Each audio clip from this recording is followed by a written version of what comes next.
Le sommet de Paris sur le climat a été synonyme de grandes avancées dans la lutte contre le changement climatique. Que faut-il attendre de la COP22 en novembre à Marrakech? Une question en débat lors de la 27e session annuelle du Forum de Crans-Montana.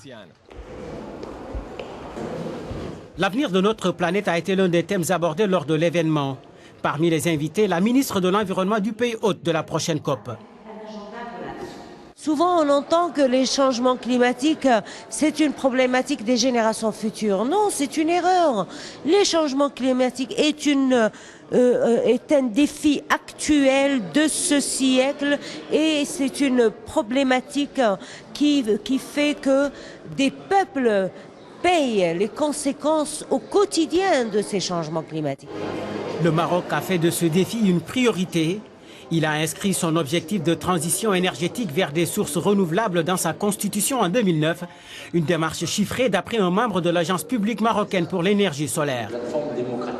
Le Maroc a une ambition très forte pour développer les énergies renouvelables et faire que dans le mix énergétique, la part des énergies renouvelables atteigne un niveau de 52% à horizon 2030.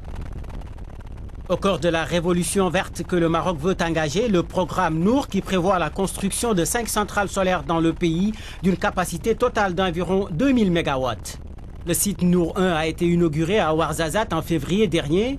Il présente la particularité de stocker la chaleur dans des sels fondus, ce qui permet de produire de l'électricité pendant 3 heures après le coucher du soleil. Un délai qui sera allongé à 7 heures dans la future centrale Nour 3. Le pays entend également miser sur l'éolien et l'hydroélectricité, mais les autorités marocaines ne résument pas leurs initiatives à la construction de ces grandes infrastructures. C'est un effort énorme que fait un pays du Sud, faible émetteur de gaz à effet de serre, mais c'est aussi en parallèle que nous avons une politique d'efficacité énergétique avec une volonté d'atteindre 20% d'efficacité énergétique à l'horizon 2030. Dans l'industrie, dans le transport, dans le bâtiment, dans l'éclairage public, dans l'agriculture, tous ces secteurs sont concernés. En parallèle, pour être toujours cohérent, une politique pour réduire les subventions aux énergies fossiles. Ça se fait par étapes pour des raisons sociales, mais ça se fait. Le Maroc entend servir d'exemple lors de sa prochaine COP22 et inciter les nations à passer à l'action après la réussite du sommet de Paris. Nous voulons tout simplement switcher, changer de mode, passer du mode de négociation au mode de la réalisation et de l'action. Passer du mode de la réflexion au mode de la construction. Passer du débat, tout simplement, à l'action. Évidemment, la transition énergétique n'est pas que l'affaire des États. Les entreprises ont aussi un rôle à jouer et elles sont nombreuses à se développer sur ce marché. C'est le cas par exemple de la société turque Eco-Énergie Renouvelable.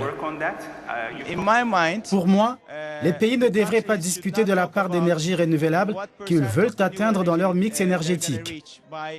Disons à l'horizon 2030 ou 2050.